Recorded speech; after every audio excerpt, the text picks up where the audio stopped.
Friends, welcome back to Sandra's little bit. അപ്പോൾ ഇന്ന് നമ്മൾ ചെയ്യാൻ പോകുന്നത് ഒരു ക്രോപ്പ് ടോപ്പാണ് കേട്ടോ. ഇതിനു വേണ്ടി ഞാൻ എടുത്തേക്കുന്ന അജ്രക്കിൻ്റെ മെറ്റീരിയലാണ് കേട്ടോ. 1 മീറ്ററാണ് എടുത്തേക്കുന്നത്. സ്ലീവ്ലെസ് ആണ് ചെയ്യുന്നത്. അപ്പോൾ മെഷർമെൻറ്റ് നോക്കിയാലോ, ഷോൾഡർ 13 അതിൻ്റെ പകുതി, ചെസ്റ്റ് 32 അതിൻ്റെ കൂടെ 2 കൂടെ ആഡ് ചെയ്തിട്ട് കിട്ടുന്ന 34 4ആയിട്ട് ഡിവൈഡ് ചെയ്തെടുത്തേക്കാണ് കേട്ടോ. വേസ്റ്റും അതേപോലെ +2 പിന്നെ 4ആയിട്ട് ഡിവൈഡ് ചെയ്യണം. ഹിപ്പും ആ സെയിം തന്നെ.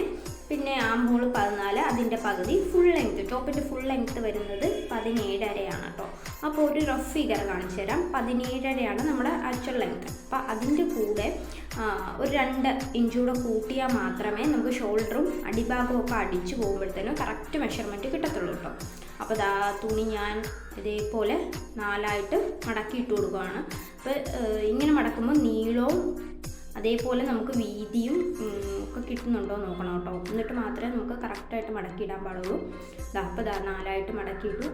എൻ്റെ വലത്ത് വശത്താണ് വെട്ട് വരുന്ന ഭാഗം. ഷോൾഡർ ആദ്യം 6.25, താഴോട്ട് 5.5 എടുക്കുന്നുണ്ട് ഞാൻ ആം ഹോളിന് വേണ്ടി. എന്നിട്ട് ചെസ്റ്റ് അവിടുന്ന് തയ്യലെത്തുമ്പോൾ പിന്നെ വേസ്റ്റ് കൊടുക്കുന്നത് 12 പിന്നെ നമ്മുടെ ആക്ച്വൽ ലെങ്ത്ത് 17, അതിൻ്റെ കൂടെ 2 കൂടെ കൂട്ടി കൊടുത്തിട്ടുണ്ടോ. പിന്നെ വേസ്റ്റിൻ്റെ അവിടുത്തെ വണ്ണവും തയ്യൽ തുമ്പും, അതേപോലെ ഹിപ്പിൻ്റെ അവിടുത്തെ വണ്ണവും തയ്യൽ തുമ്പും. എന്നിട്ട് ഈ തയ്യൽ തുമ്പുകളെല്ലാം ഞാനൊന്ന് ജോയിൻ ചെയ്തു. പിന്നെ 1 ഇഞ്ച് ഇതേപോലെ ആം ഹോളൊന്ന് ചരിച്ച് വരച്ച് കൊടുത്തു കേട്ടോ. എന്നിട്ട് ഇത് കട്ട് ചെയ്ത് മാറ്റുവാണേ. നല്ല ഈസിയാണ് കേട്ടോ ഇത് സ്റ്റിച്ച് ചെയ്യാൻ വേണ്ടിയിട്ട്. ഒന്നും പഠിക്കേണ്ടതായിട്ടില്ല. ജസ്റ്റ് ഈ മെഷർമെൻ്റ് ഒന്ന് നോക്കുക, അത്ര മാത്രമേ ഉള്ളൂ കേട്ടോ. പിന്നെ ഇതിന് ലൈനിങ്ങിൻ്റെ ആവശ്യമില്ല. എന്നാലും നമ്മുടെ ക്ലോത്തിന് ഒന്നുകൂടെ ലൈഫ് കിട്ടാൻ ലൈനിങ് നല്ലതാണ് കേട്ടോ. ലൈനിങ്ങും ഇതേപോലെ കറക്റ്റ് കളറൊന്നും അല്ല കേട്ടോ ലൈനിങ്. അപ്പോൾ ലൈനിങ്ങും ഞാൻ സെയിം മെഷർമെൻറ്റിൽ തന്നെ കട്ട് ചെയ്ത് മാറ്റുവാണ്. പിന്നെ നെക്ക് നമുക്ക് ഇതേപോലെ കറക്റ്റ് സെൻറ്റർ മാർക്ക് ചെയ്യണം കേട്ടോ. നെക്കിൻ്റെ വീതി ഞാൻ കൊടുക്കുന്നത് 3 ഇഞ്ചും അതേപോലെ ഇറക്കം കൊടുക്കുന്നത് 4.5 കേട്ടോ.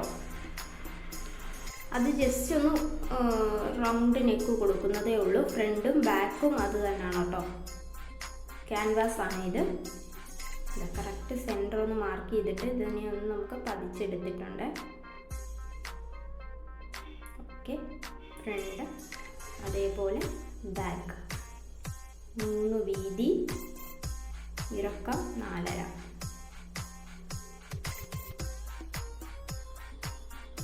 റൗണ്ട് നെക്ക് കൊടുക്കുന്നതേ ഉള്ളൂ കേട്ടോ.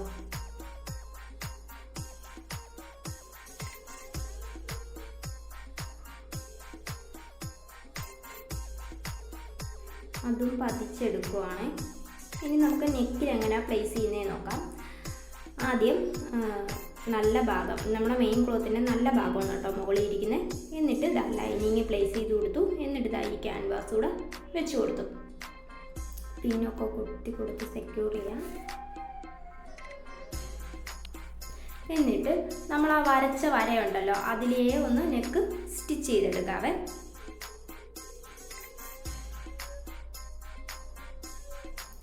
എന്നിട്ട് ഇതേപോലെ അകത്തേക്ക് ഒരു 1/2 ഇഞ്ച് വിട്ടിട്ട് ഒന്ന് കട്ട് ചെയ്ത് മാറ്റാവേ.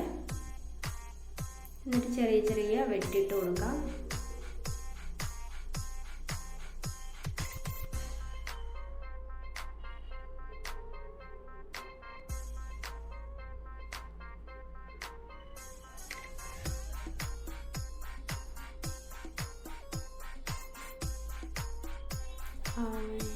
ഇനി ചെയ്യുന്നത് ഈ ലൈനിങ്ങിൻ്റെയും മെയിൻ ക്ലോത്തിൻ്റെയും കൂടെ ആ സ്റ്റിച്ച് പോയ സെൻറ്റർ ഭാഗം ഉണ്ടല്ലോ അതിലേ ഒരു പതിച്ച് ഒരു സ്റ്റിച്ച് ചെയ്ത് നമുക്ക് നെക്ക് ഫിനിഷ് ചെയ്തെടുക്കാവേ.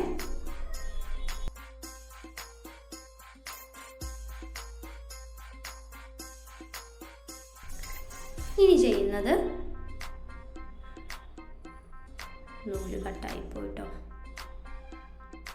ഇനി ഈ ലൈനിങ്ങിനെ അകത്തേക്ക് വെച്ച് എഡ്ജിൽ കൂടെ, നെക്കിൻ്റെ എഡ്ജിൽ കൂടെ ഒരു പതിച്ച് സ്റ്റിച്ച് കൊടുക്കുകയാണ് കേട്ടോ. ഇനി നമുക്ക് ആ ലൈനിങ്ങിനെയും മെയിൻ ക്ലോത്തിനെയും കൂടെ ഒന്ന് ഇതേപോലെ സൈഡെല്ലാം ഒന്ന് ജോയിൻ ചെയ്തെടുക്കാവേ. രണ്ട് സൈഡും. ഇനി ഇതേ രീതി ബാക്ക് സൈഡൂടെ ചെയ്തെടുക്കാം. ഇതാ ഞാൻ ബാക്കും ഫ്രണ്ടും ഇപ്പോൾ ചെയ്തെടുത്തിട്ടുണ്ട്. ഇനി നമുക്ക് നല്ല ഭാഗം ഫേസ് ചെയ്ത് വെച്ചിട്ട് ഷോൾഡർ ഇതേപോലെ നമുക്ക് ലോക്ക് ചെയ്ത് ഷോൾഡർ ഒന്ന് ജോയിൻ ചെയ്ത് കൊടുക്കാവേ.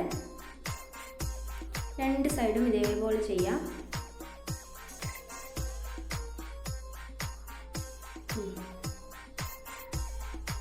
ലോക്ക് ചെയ്ത് തന്നെ ജോയിൻ ചെയ്യണം കേട്ടോ. ബാലൻസ് നിൽക്കുന്ന പാർട്ടെല്ലാം കട്ട് ചെയ്ത് മാറ്റിയിട്ട് ആ തയ്യൽ തുമ്പ് കണ്ട ബാക്ക് നെക്കിൻ്റെ അവിടോട്ട് വരുന്ന രീതിയിലൊന്ന് പതിച്ച് സ്റ്റിച്ച് ചെയ്ത് കൊടുക്കാവേ.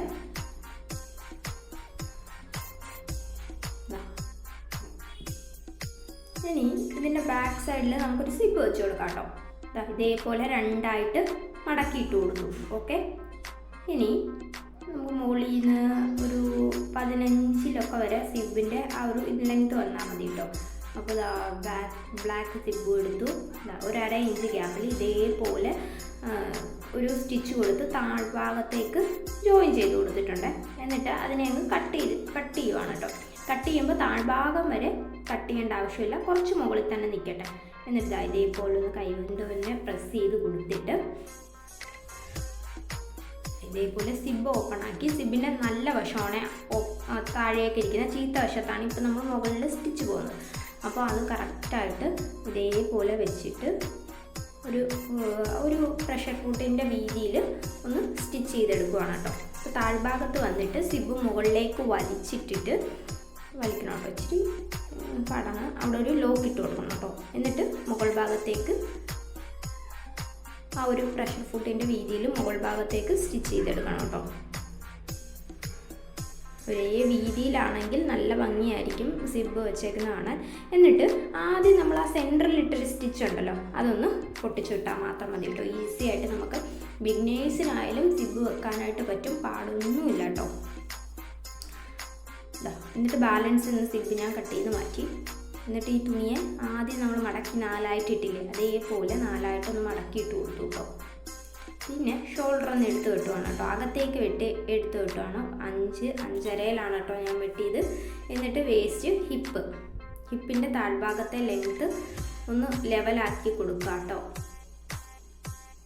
ലെവലാക്കിയിട്ട് നമുക്ക് അതിൻ്റെ അടിഭാഗം ഒന്ന് മടക്കി അടിച്ചു കൊടുക്കണം കേട്ടോ. ഡബിൾ ഫോൾഡ്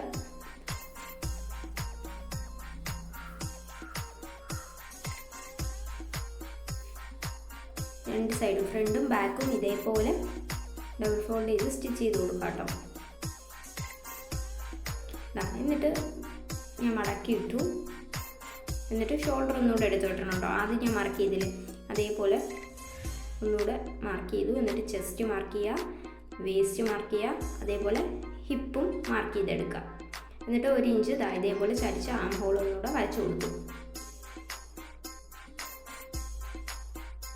കട്ട് ചെയ്ത് മാറ്റുക കേട്ടോ. വേസ്റ്റായിട്ട് നിൽക്കുന്നതെല്ലാം കട്ട് ചെയ്ത് മാറ്റിയിട്ട് ഓപ്പോസിറ്റ് സൈഡും ഇതേപോലെ മാർക്ക് ചെയ്തിട്ട് ഒരു ഫ്രണ്ട് ആം ഹോൾ ഒരു 1/2 ഇഞ്ച്, ഫ്രണ്ട് ആം ഹോൾ ഒരു 1/2 ഇഞ്ച് ഇതേപോലെ എടുത്ത് മാർക്ക് ചെയ്ത് കട്ട് ചെയ്ത് മാറ്റുക കേട്ടോ. രണ്ട് സൈഡും ഇതേപോലെ മാർക്ക് ചെയ്ത് മാറ്റുക. പിന്നീട് നമുക്കൊരു ക്രോസ് പീസ് കട്ട് ചെയ്തെടുക്കാം കേട്ടോ. നമ്മൾ ആ മെയിൻ ക്ലോത്തിൽ നിന്ന് തന്നെ ഇങ്ങോട്ട് ഒരു 8 ഞാനൊരു 10 ഇഞ്ച് വീതി എടുത്തിട്ടുണ്ട്. ഓപ്പോസിറ്റ് സൈഡും 10 ഇഞ്ച് വീതി. എന്നിട്ട് സ്ട്രൈറ്റ് ആയിട്ടൊരു ലൈൻ വരച്ചെടുക്കുക. എന്നിട്ട് ഒരു 1.5 ഇഞ്ച് ഗ്യാപ്പിൽ ഇതേപോലെ സ്ട്രൈറ്റ് ലൈൻ വരച്ചു കൊടുക്കുക കേട്ടോ. ക്രോസ് ആയിട്ട് ലൈൻ വരച്ചു കൊടുക്കുക. ഇതാണ് ക്രോസ് പീസ് കേട്ടോ. ഇപ്പോൾ ചെറിയ ക്ലോത്തിലായാലും നമുക്ക് എടുക്കാം. അങ്ങോട്ടും ഇങ്ങോട്ടും എടുക്കുന്ന വീതി സെയിം ആയിരിക്കണം എന്ന് മാത്രം കേട്ടോ. എന്നിട്ട് ഞാനത് കട്ട് ചെയ്ത് മാറ്റുവാണ്. കട്ട് ചെയ്തെടുക്കാം കേട്ടോ നമുക്ക്.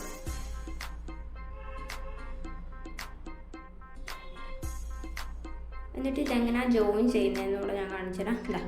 ഇതേപോലെ നല്ല ഭാഗം ഫേസ് ചെയ്ത് വെച്ച്, പക്ഷേ ഈ ഒരു പോയിൻ്റ് ഉണ്ടല്ലോ, 2 പോയിൻറ്റും ഓപ്പോസിറ്റ് വരണം. ഒരു പോയിൻ്റ് കൂർത്ത ഭാഗത്ത് വരണം, അടുത്ത പോയിൻ്റ് ഓപ്പോസിറ്റ് സൈഡിൽ കൂർത്ത ഭാഗത്ത് വരണം കേട്ടോ. വലത്തും ഇടത്തും കൂർത്ത ഭാഗം തമ്മിൽ വരണം. ഇതേപോലെ ഒന്ന് ശ്രദ്ധിച്ച് സൂം ചെയ്ത് നോക്കിയാൽ നിങ്ങൾക്ക് മനസ്സിലാവും. എന്നിട്ട് ഇതിൻ്റെ 2 സൈഡും ഞാനൊന്ന് മടക്കി സ്റ്റിച്ച് ചെയ്ത് കൊടുക്കുന്നുണ്ട് കേട്ടോ. ബിഗിനേഴ്സിന് ഇതായിരിക്കും ഈസി ആയിട്ടുള്ള വേ. അല്ലാതെ നമ്മൾ രണ്ട് സൈഡും ഒന്ന് മടക്കി സ്റ്റിച്ച് ചെയ്ത് നോക്കിയാൽ ചിലപ്പോൾ വളഞ്ഞു പോകാനുള്ള ചാൻസ് കൂടുതലാണ്. അപ്പോൾ ഇങ്ങനെ ഒന്ന് സ്റ്റിച്ച് ചെയ്ത് വെച്ചിട്ട് നമുക്ക് തയ്ക്കുവാണെങ്കിൽ എളുപ്പമാണ്.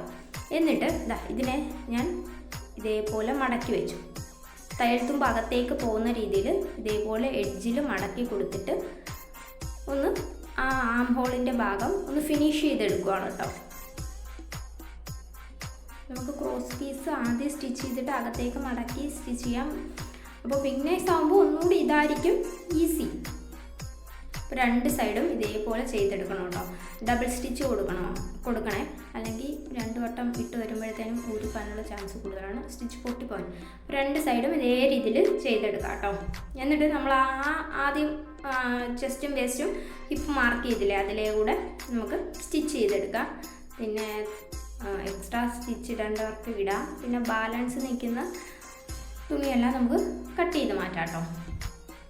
അപ്പോൾ നമ്മുടെ കയ്യിൽ ലോക്ക് സിസ്റ്റം ഇല്ലാത്തതുകൊണ്ട് ഇതേപോലെ ഒന്ന് ലോക്ക് ചെയ്ത് എഡ്ജ് നമുക്ക് സെറ്റ് ചെയ്യുവാണെങ്കിൽ നല്ലതായിരിക്കും. ഓക്കെ, രണ്ട് സൈഡും ഇതേ രീതിയിൽ ചെയ്തെടുക്കണം കേട്ടോ. അപ്പോൾ അതാ ഓൾമോസ്റ്റ് നമ്മുടെ ടോപ്പിൻ്റെ പണിയെല്ലാം കഴിഞ്ഞു. ഇനി ഞാൻ ആ ബാക്കിൽ ഒരു ഹുക്കും ഹോൾഡും കൂടെ വെച്ച് കൊടുക്കുന്നുണ്ട് കേട്ടോ, സിബ് വെച്ചതിൻ്റെ മുകളിൽ. അപ്പോൾ സിബ് ഊരിപ്പോകാനുള്ള ചാൻസ് കുറവായിരിക്കും. ഓക്കെ, അപ്പോൾ അതുകൂടെ കഴിഞ്ഞാൽ നമുക്ക് ഈസി ആയിട്ട് നമുക്ക് തന്നെ ഒരു ക്രോപ്പ് ടോപ്പ് ചെയ്തെടുക്കാൻ പറ്റും കേട്ടോ. ഈസിയാണ്, എല്ലാവരും ട്രൈ ചെയ്ത് നോക്കുക. അപ്പോൾ ഇപ്പോൾ ട്രെൻഡാണ് കേട്ടോ പലോസോ പാനിൻ്റെ കൂടെ ഇതൊക്കെ ഇടുന്നത്. അപ്പോൾ ട്രൈ ചെയ്യാം. 1 മീറ്റർ ക്ലോത്ത് ഉണ്ടെങ്കിൽ നമുക്ക് ഈസി ആയിട്ട് ചെയ്യാൻ പറ്റും. പിന്നെ ലൈനിങ് വേണ്ടവർക്ക് ലൈനിങ് കൊടുക്കാം, അല്ലാത്തവർക്ക് അല്ലാതെയും ചെയ്തിടാൻ പറ്റും കേട്ടോ. അപ്പോൾ സിമ്പിളായിട്ട് ചെയ്തെടുത്തിട്ടുണ്ട് ഞാൻ. അപ്പോൾ എന്തെങ്കിലും തെറ്റുകുറ്റങ്ങളുണ്ടെങ്കിൽ ക്ഷമിക്കുക. ഇതേപോലെ യൂസ്ഫുൾ വീഡിയോയുമായി കാണുന്ന